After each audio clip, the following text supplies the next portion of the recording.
Today you're going to be introduced to a new uh, online graphic design tool called Canva. We're learning to use Canva for drag and drop format. Provides access to over 1 million photographs, graphics, and fonts. It's used by non-designers as well as professionals. So there's 2 steps to today's assignment. First, you're going to go to canva.com. You're going to click on sign up with Google and use your MISD account to sign up. And then once you're done signing up, come back to this page and go down to step 2. So you'll see me go to Canva, and you're going to click right here, sign up with Google, and use your MISD account to sign up. Okay. As soon as you're logged in, don't do anything.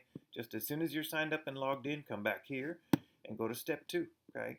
Now you're going to go to the Canva tutorial pages by clicking here and do each of the lessons. There's 15 in all.